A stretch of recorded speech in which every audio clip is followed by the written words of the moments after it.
Hello, welcome. A warm welcome from Let Us Talk It team. Thank you so much for looking forward and joining our today's session. As mentioned the last Wednesday, we will be bringing you two new topics and two new guest speakers that will be sharing their insights and valuable experience with the chosen topic that they will be discussing today.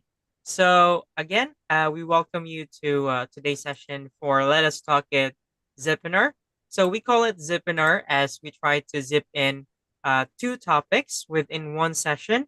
So, that's to lessen the time consumed, but maximizes the information or knowledge that you get from this session. So, Let Us Talk It Zipreneurs are made possible by Cogent Integrated Business Solutions, an IT company based in Detroit, Michigan, who wanted to give back to the community by doing a free knowledge sharing platform, as we believe knowledge should be free.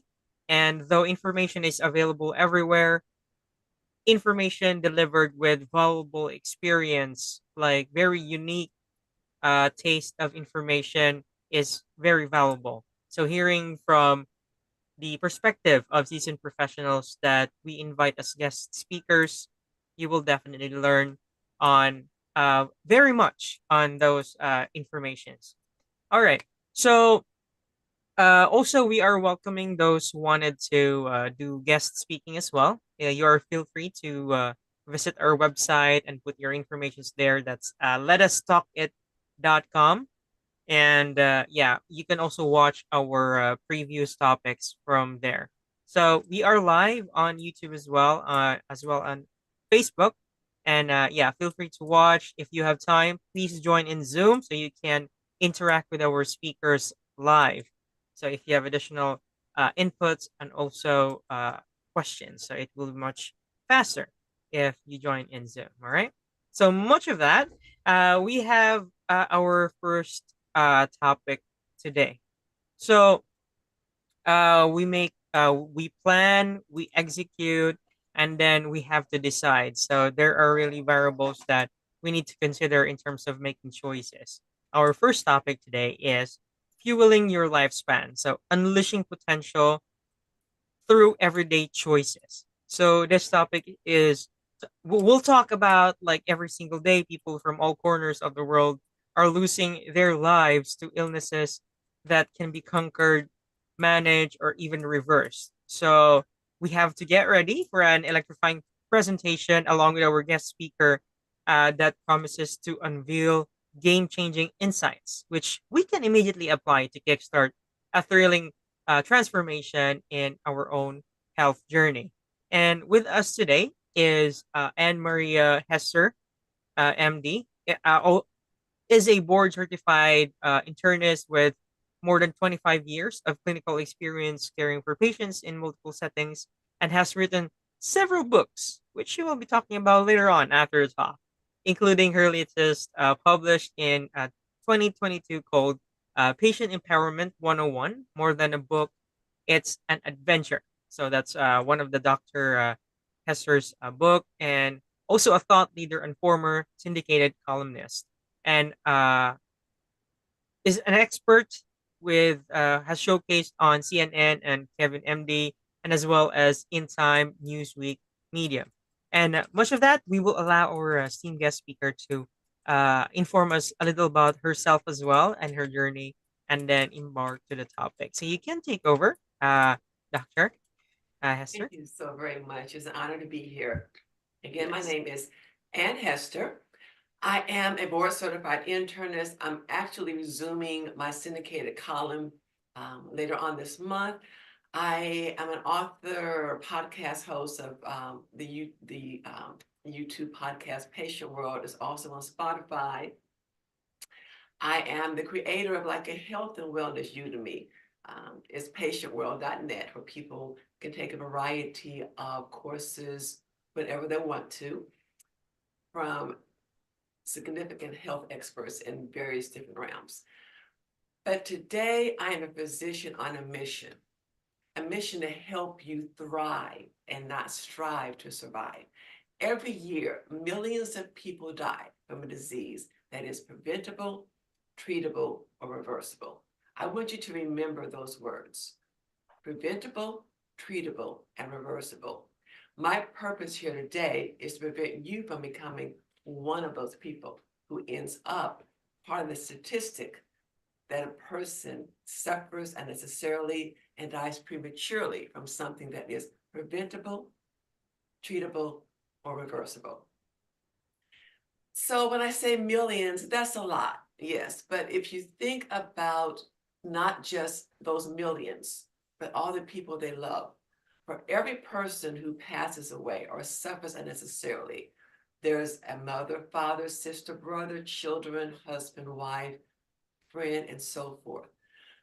So everybody has a trail of individuals that's impacted by whatever happens to them. And so we're going to talk about some things that everybody can do starting immediately to decrease the risk of suffering and dying from a disease that is treatable, preventable, or reversible. I'm going to give you 6 words, and these are profound. It's easiest just to remember them by the first letter, and I'm going to give you an easy way to remember them. AD, add, SSSS, an A, a D, and 4 S's.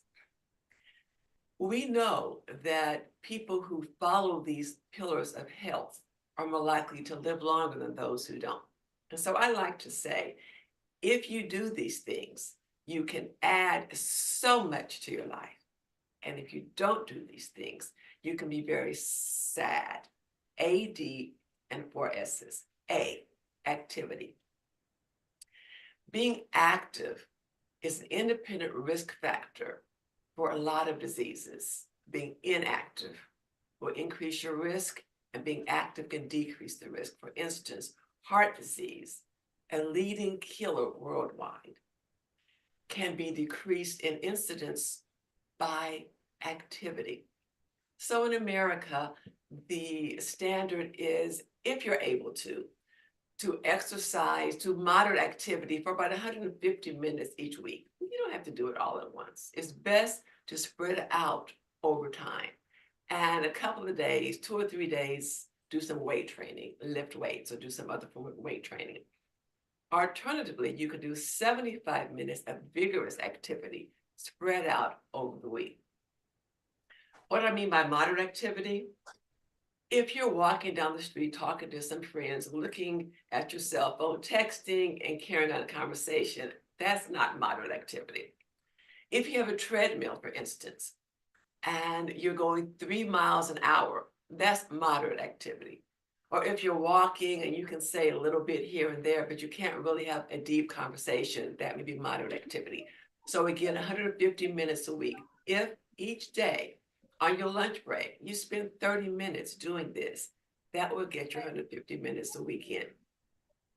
As far as vigorous activity, if you're playing tennis or you're running, you would not even think about trying to carry on a conversation. And so that is what I consider vigorous activity. We know that people who engage in activity regularly are less likely to die from a variety of things. Even if you sit still for 30 minutes, there are things going on in your body with the cholesterol synthesis, and that can have bad consequences. So just imagine what it's like to sit for long periods of time or to do that weekend marathon of movies. Get up every 30 minutes or so and move around. If you work at home and you sit on a desk, don't put everything close enough that you can just reach out and get it. Have some things far enough that you have to physically get up and go get it.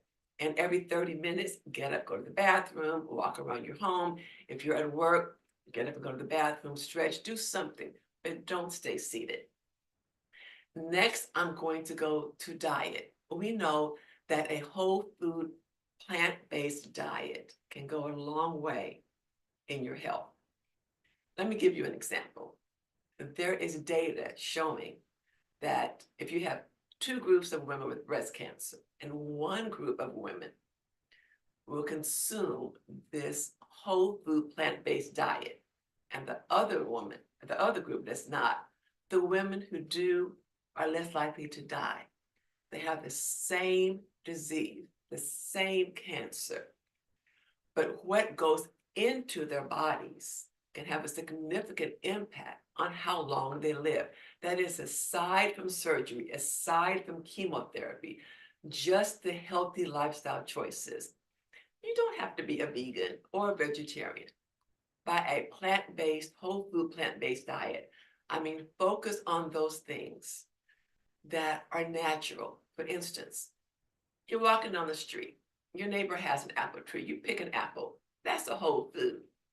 Now, if you start processing it, adding sugar and so forth, crushing it up, applesauce, that's processed. But by the time you get to that fried apple fritter from the restaurant, that's ultra processed. So you've gone from whole food and apple to ultra processed apple fritter, fried with all sorts of other things in it. You lose a lot of the nutritional value because you're adding so much to your body that causes inflammation and other things, that there's not really much utility of having an apple once you do these other things to it. And we know that food scientists, a lot of them are paid to develop just the right combination of fat, sugar, and salt that will not only make the food taste good, but it actually impacts the pleasure centers of your brain, the same pleasure centers that are impacted with sex, with drugs, with listening to peaceful music or other things you enjoy. And so while you're consuming these things, your body is saying, I love this, I feel good, I want more. So you ingest more and you're getting in more salt, more fat, more sugar, which basically means you're risking your blood pressure going up, clogging of the arteries, increased risk of diabetes. There's a downhill spiral. So whole food, plant-based diet, most of your plate should not be processed foods. It should not be things that you get from the store, that you open up the package or you open up the can. Natural is better. So for a lot of grocery stores, most of them in America, the natural things are on the periphery. You walk in, you have the produce section, and you can walk around and you may see, the milk and so forth, the meats. And it's in the middle aisles that you're going to see the processed foods, where they're adding all of these things and they're changing the composition in such a way that the health benefits go down. So you can certainly eat, your meats, preferably lean cuts of meat, but focus on things, fruits, vegetables, whole grains. Avoid things like white rice, white flour. There's so much that you can do, excuse me, to improve your life expectancy. And you've heard the saying, eat the rainbow. Yes, eat the rainbow. That's because you're not going to find the same nutritional value in corn on the cob that's yellow as you're going to find in deep green kale, as you're going to find in a purple eggplant. So a variety of foods have a variety of nutrients. And you take a little bit of this, a little bit of that, you put them together, and you have what you need. Next, we're going to move on to stress, the first of 4 S's. Stress can take you out. Stress does so much, from impacting the hormones in your body that make you deposit fat in your belly section, which increases your risk of heart disease, to impacting just every aspect of your life, to impacting the gut microbiome, the organisms in your gut that are very significant in your health, to impact your day-to-day interactions and activity. Stress is huge. It can decrease your ability to sleep. It can do so much. So whatever you need to do, try to relax. Decrease the stress in your life. Do some deep breathing exercises. Breathe in and take a long time to breathe out. You can do that anywhere. Also, if you exercise, that releases endorphins. That relieves your stress. That helps you sleep better. You may want to take a nice hot bath with lavender salts. Drink some tea. I like adaptogens. They're these substances that just really relax you. Ashwagandha is one of many. but these things can just naturally ratchet it down some. And so between exercise and a healthy diet and herbal teas and other things, and meditation, deep breathing, you can do things to decrease the stress. We're going to go on to the next S, and that is sleep. Sleep, your body is in a circadian rhythm. You need the restful sleep to kind of re-equilibrate and let your body reset. You've had a stressful day, bring it down some. Let your body get that homeostasis back. When you don't sleep well, a variety of things go in, again, a downhill spiral.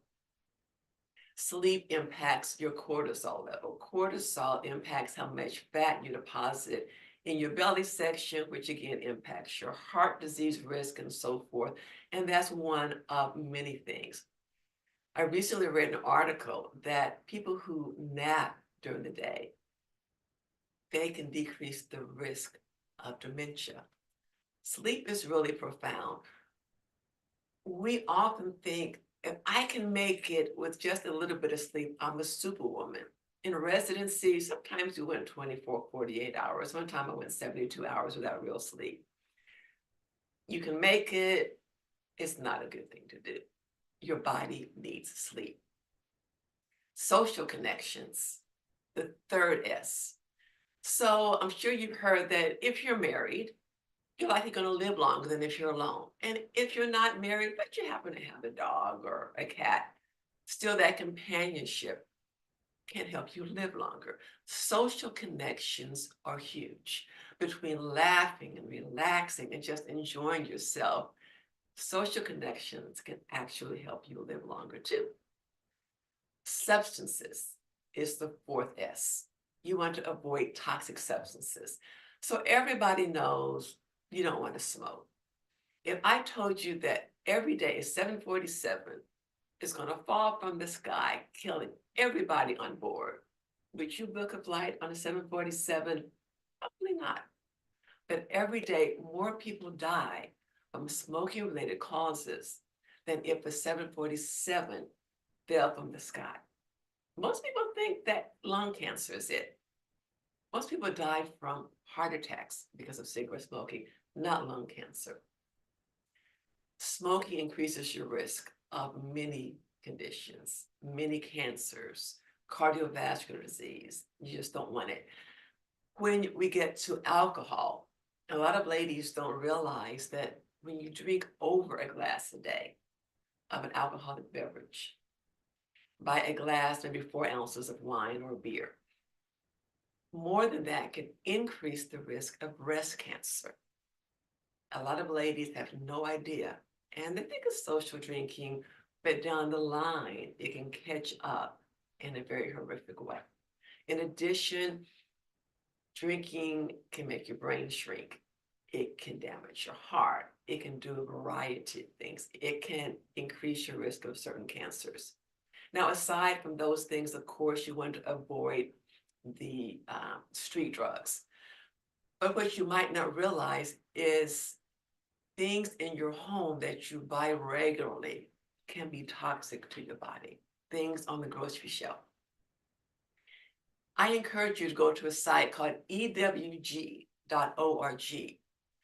Bring into your room with your computer, pick 5 things. Pick your laundry detergent, your deodorant, your shampoo, lotion, 5 things you use around the house, and look at the chemicals.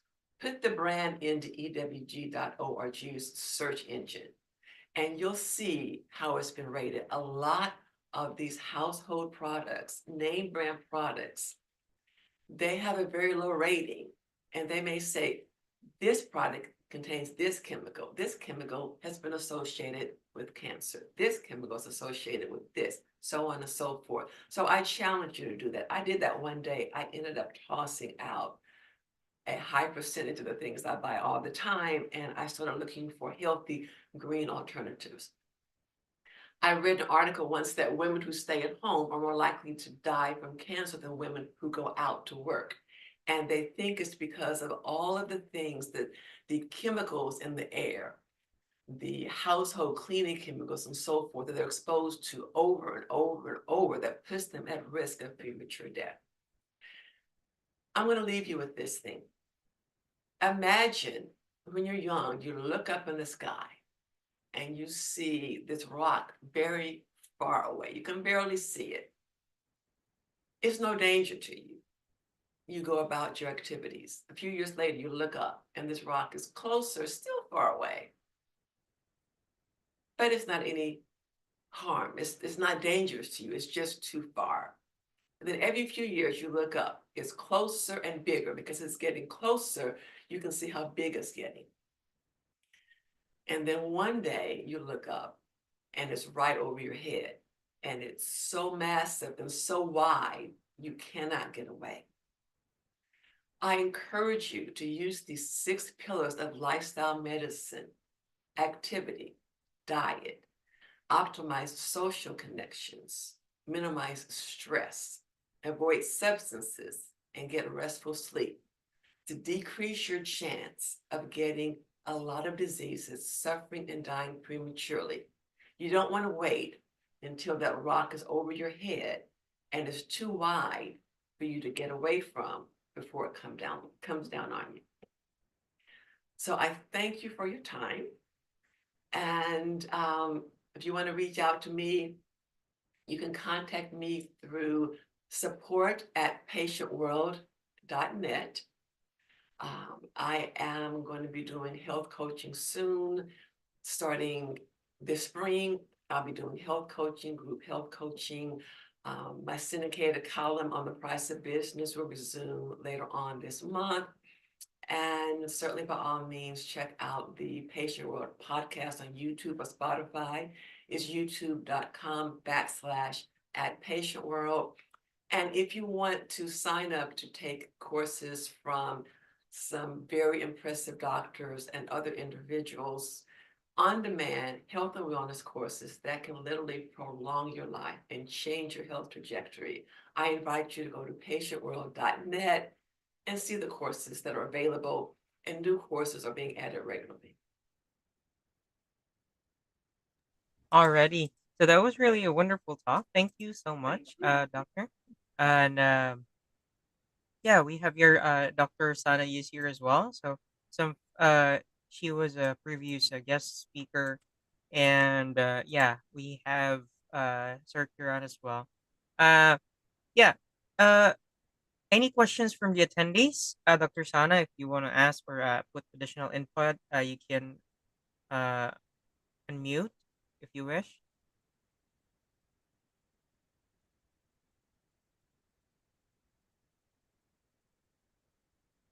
Okay. So yeah, no problem. So yeah, she might be doing something else, but yeah, definitely check out the podcast that was mentioned by Dr. Ann. And any other things that you have? What's your latest book that you have released? Can you share a little thought about it to get the everyone excited if they wish to buy? Patient Empowerment 101, more than a book, is an adventure. Gives people with no medical background an understanding of how to optimize their health and their health care, how to communicate with the doctors on an unprecedented level. So when you go into your doctor's office, you could actually give a 1-minute elevator speech that would help the doctor hone in on what likely is going on, which basically means fewer unnecessary tests and procedures, less of a need for prescriptions that cost a lot of money, have side effects but may not work. I go into patient advocacy, explain common tests and procedures, explain how you create your own medical record, because you really need a copy of your own health records so you don't have to keep getting tested over and over and over when you see new doctors.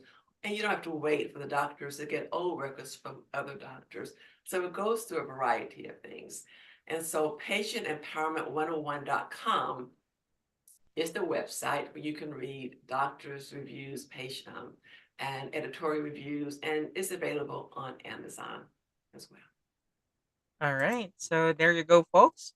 So yeah, check it out in Amazon. So you'd be able to get a full read on that book as well. So that is much of the topic. Let me just check some there are any chats on YouTube. All right, so there are no questions so far. That was a really good talk. It's very clear and direct and very helpful as well. So talking about such things that mostly we like just disregard. We do not give it a very big deal. Like it's okay not to exercise, like mostly working from home, like sedentary. So that's yeah, that's a really great thing. So we have here a comment from Sir Kiran. Best way, optimize the life for longer life. Yes, definitely. And it was very informational. So, okay. Any other last few things before we move to the next topic, Dr. Anne? No, I just appreciate everybody being here. And I hope that you will take any information you learn, share it with your family members. One other thing I mentioned, when people pass away, that is a common cause of depression for the loved ones. And so it's not just about us, it's about the people we love. Depression is a risk factor for dying of a heart attack. Everything else being the same, a person who's depressed is more likely to die from a heart attack. So we need to think about ourselves, we need to teach our children, we need to incorporate these things in our lives and share it with the people that we love so they can live longer, healthier lives too. And again, thank you so very much for being here. Thank you as well. It's a pleasure for our platform to have you as one of our guest speaker. Thank you so much, Dr. Esther, for that wonderful talk that you have given to us today. All right. So appreciate your time, and if you have to drop off, feel free to do so. To go back to what you were, yeah, doing. Okay. Again, thank you so much from Let Us Talk It team. So we will move to the next topic. Thank you. All right. Next topic today. We have here. Let me just check. Okay. So next topic is process oriented mental attitude for success. So this will be delivered by a returning speaker. Uh, we had her previously, and I wanted to share another information and impart additional knowledge that she has. So we have here Major Neha Guy, which will talk about the topic and is a corporate trainer and executive coach and has uh, more than 13 years across military leadership and startup experience to deliver results across multiple streams. And about this topic is that all of us want to grow in our personal and professional lives, and we often need to be a student of learning. And many times, the end goal will be like being a learning or having to have higher promotion or raise of fitness and how we can make the journey joyous like as we move along and still reach the destination that we choose to explore.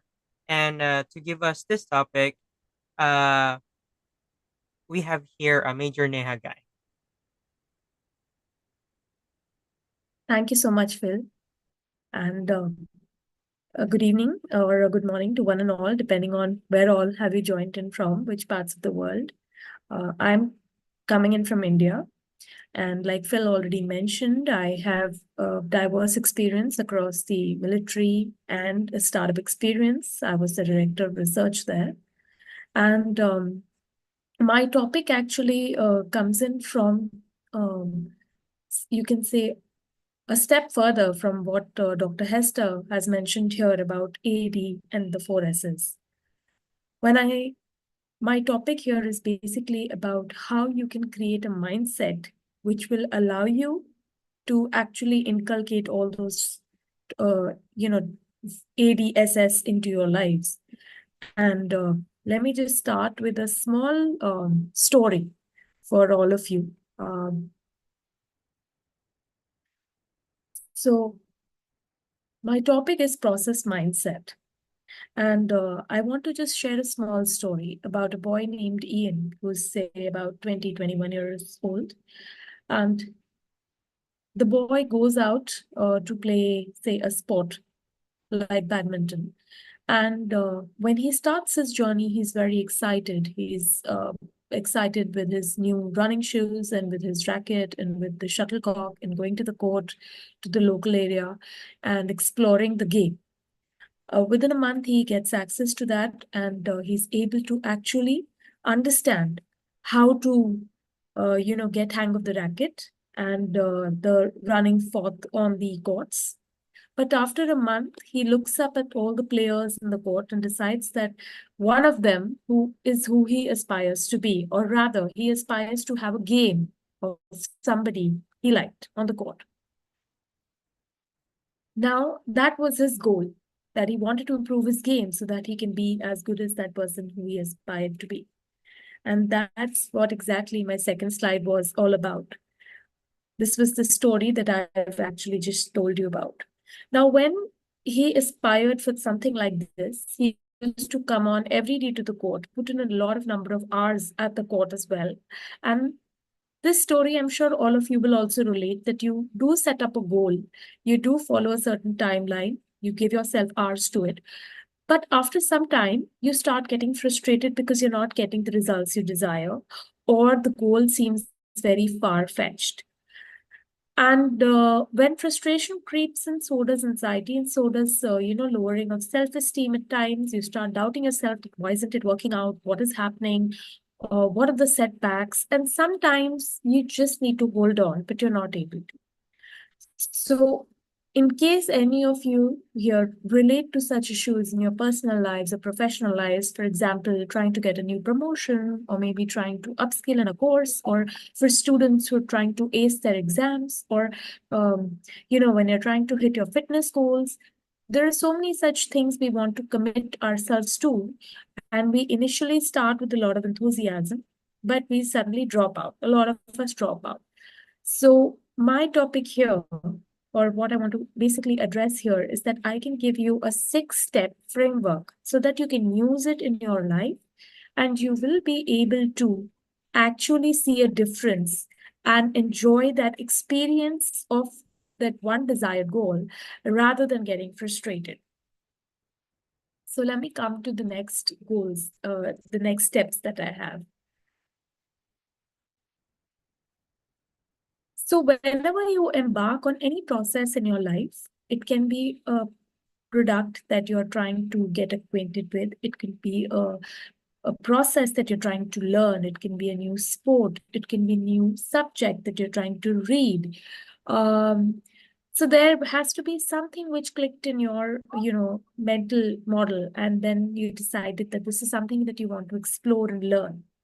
So whenever you get onto a learning journey with yourself, you can envision the end point of the learning journey, but just once, like just a very distant goal that, okay, this is what I would like to be. But do not make that goal as the focus when you're learning. So let me tell you how you can actually go about this whole journey.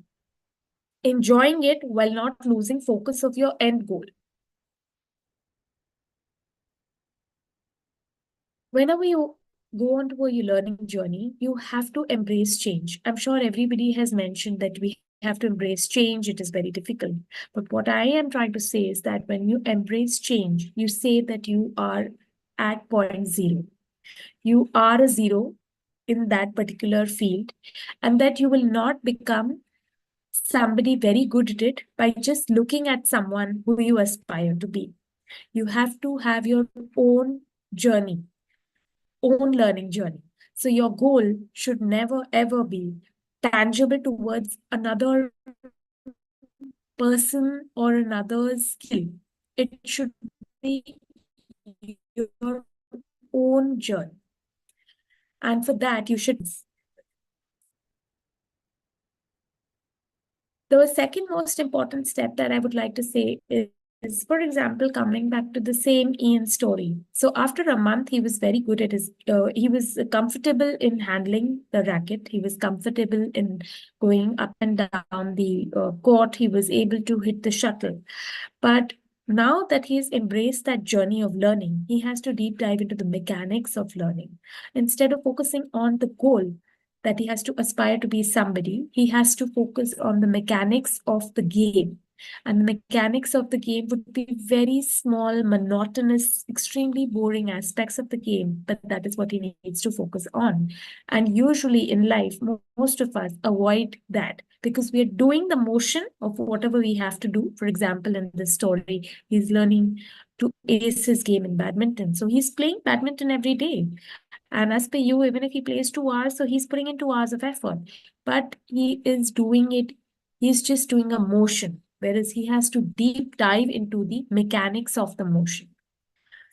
How I can explain this is by the next step. When he is focusing on his game at the court, usually for any one of us, if you're focusing on, say, one aspect, for example, let's come back to Ian's story of the game. Now that he is comfortable in handling himself around the court, his focus has shifted towards the missing shot, the shot that he has missed, or the person opposite to him who is playing better than him, or that he's losing his game. Rather, he has to bring his focus back to where his shuttle is going, what are his hand movements, what are his leg movements, what is the strategy that he is doing, what at least 99% of us, as per McKinsey, end up focusing on the goal, which is way into the future. And it is an intangible goal today because somebody who you're aspiring to be, you don't know their backstory. You don't know how much time they've invested in this particular game. But you look at that person as a tangible goal, whereas the tangible goal has to be yourself. So my step is to avoid multitasking. When you're at an activity and you focus on what the other person is doing, or what are you missing in that activity, or where you've gone haywire, or what is the impact that activity holds, or how much sadness it is causing you that you're not able to do it.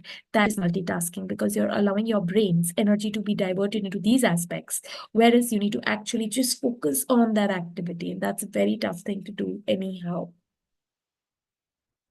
So the idea here for Ian's story is that he shifts from the mechanics to outcome focused goals. That means the goal is to just stay in the game, is to just look at his mechanic movements in the game to understand what can be done better.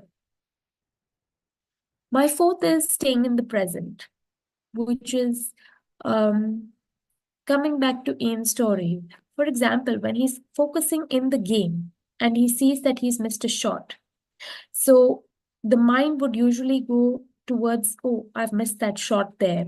Oh no, I've missed that shot. Whereas he has to come back into the present and tell himself or tell yourself that is this particular thought that has come to you that, oh, I have missed it. Oh, this should not have happened. Is this going to bring any results? Is it going to actually help you move towards your desired aim? And the minute you realize that, no, it's the past, I cannot do anything about it, you will come back to the present. Or, for example, when you look at an opponent who you know is better than you, and you look at that opponent that that person is better, I don't know where he's going to make it, he's so much better than me, that is thinking of the future. So the only way to come back to the present so that you can improve your own self, your own game, your own activity process, or anything that you've undertaken is to be in the present. The minute you start telling yourself that, is this thought for the past or is this thought taking me into the future? Is this thought actually helping me in the present moment? Is going to help you at least get even 1% better at your game. And that That is my step 4 of the framework, that you need to stay in the present.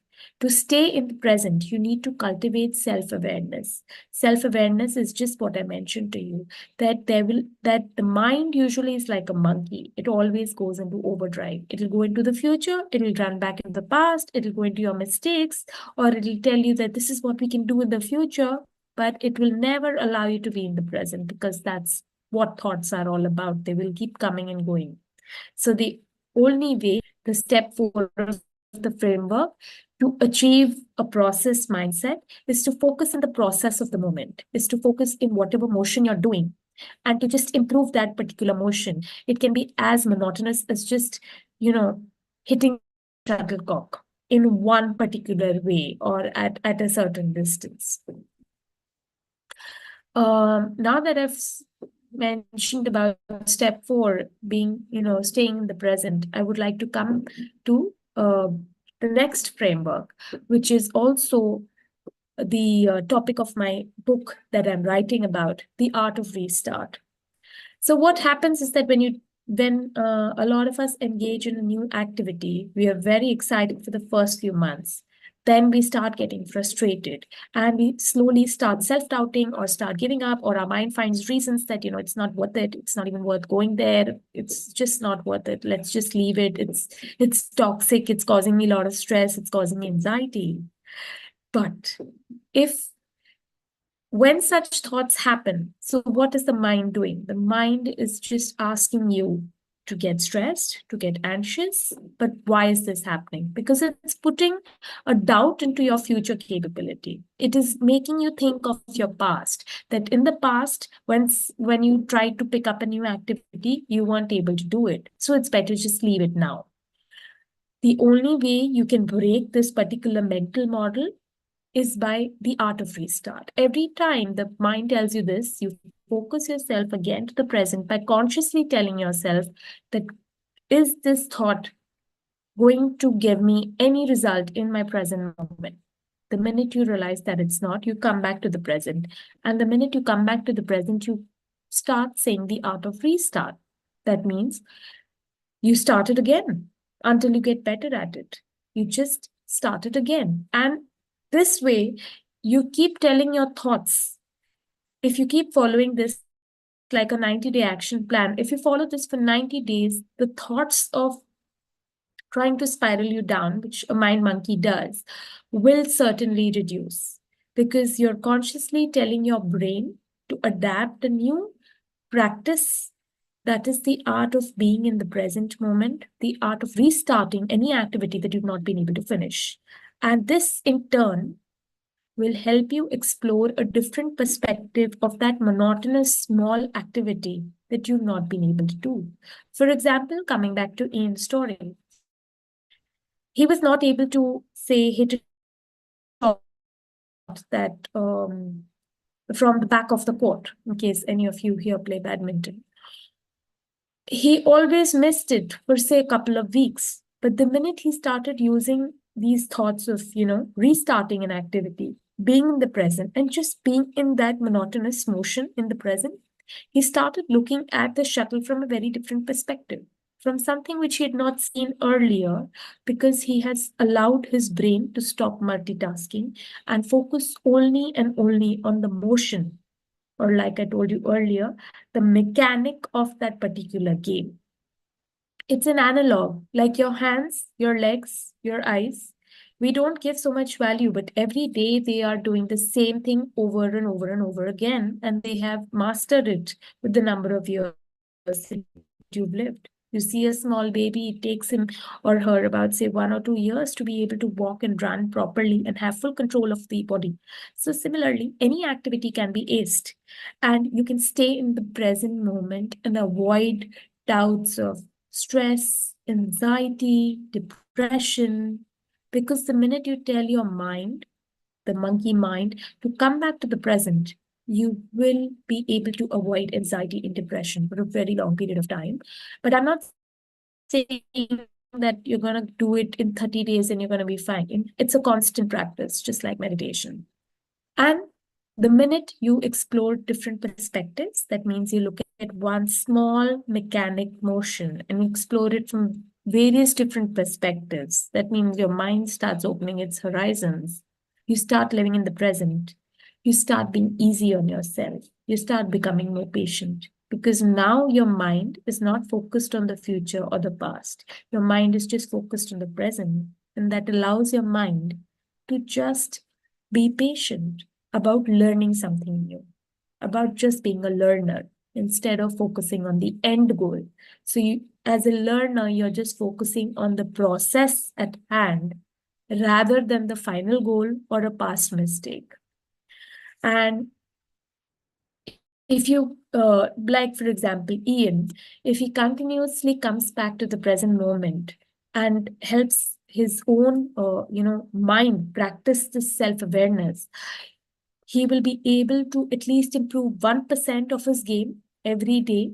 And over a long period of time, his mind also starts getting focused, becomes more self aware, he becomes happier because he's more patient with himself. There is no race that he needs to follow. And you don't even know the amount of time it would have taken him with all the anxiety and stress. It may just come down, and a game he would be able to ace in 6 months. Otherwise, it would have taken him 5 years or 10 years. We never know. So, my last step is that by inculcating the embracement of change, by inculcating um, the art of restarting an activity, the art of being in the present moment, and the avoiding your mind to keep getting in an overdrive by multitasking over and over again by thinking past and present, you will be able to imbibe patience within yourself. And the minute you imbibe patience within yourself, you have imbibed a process mindset instead of a goal based mindset that most of us are. And then we will be able to focus on the journey rather than the destination. The vision for any activity that you start is always taken at the first time when you're actually going onto a learning journey. But let that just be a goal, or rather a vision that you would like to achieve. Because as and when you keep improving, say for Ian, as he's improved his game, the vision that the original vision that was there for him, say a year back, would have changed because now his tangible result would have also changed. Instead of focusing on who he wanted to become, there may be someone better who would come, or maybe he would become better than who he aspired to be. So that goal would change. So, hence, to start on an activity, having a goal is very important. But once you're on that journey, I think the journey is more important than the destination because the incremental improvement, when it happens, changes your tangibility of results. And that is my key takeaway for you to have a process mindset, which would in turn help you to address the AD and 4S's that Dr. Hester had mentioned just before my topic. I hope you enjoyed it, and I hope that you all take away this process mindset for yourself because it'll help you, your mindset, your health, your family, it'll help your relationships, it'll even help you in attracting money. So that's it for today. Thank you so much, everyone. Thank you so much, Major Neha, for that wonderful talk you have given to us. So, my takeaway really is it's really hard to like stay in the present. Like you need to focus on what's happening currently because there's a lot of distraction nowadays. A lot of things going on around you. So this is very timely. Thank you so much for this talk. It serves as a reminder. All right. So, any questions from the attendees or additional inputs? Feel free to do so. Checking on YouTube, we don't have any questions here. Yes. Okay.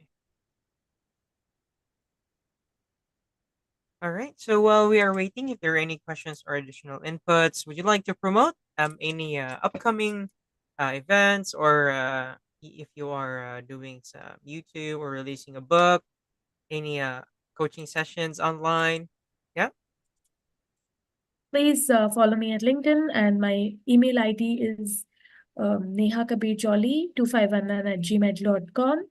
And I would be launching my book in maybe the next 2 months, and I will definitely be sharing it on my LinkedIn platform. Thank you so All right. much.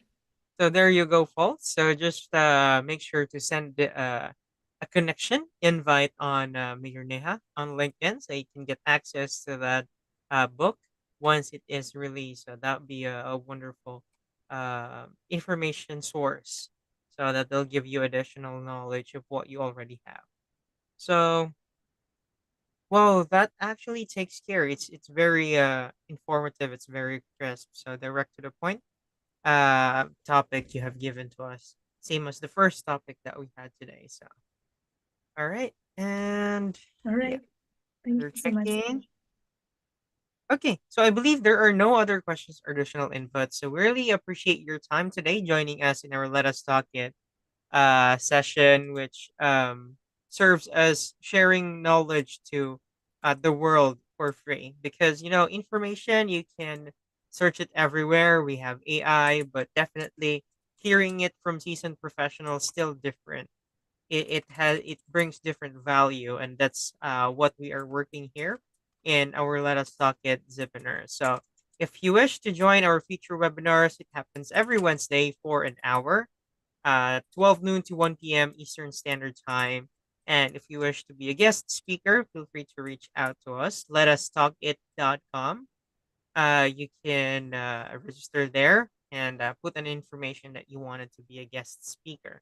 And for those who will be watching this recorded session later on, you can actually review the session or put comments if you want to be a guest speaker so we can get in touch with you and or if you can refer someone. So this is just a platform where we actually exchange ideas and information, which is the best thing to do to help the future generation as well and the new generation. So that concludes today's webinar. We invite you again next Wednesday. We will bring you two new topics and two new guests, speakers that will be talking for us. All right. So thank you so much, everyone, for joining us Thank today, you. and thank you, speakers, and for a lovely and very informative topics. And yeah, keep safe Thank you. as always, everyone, and goodbye for now. From Let Us Talk It team, bye bye.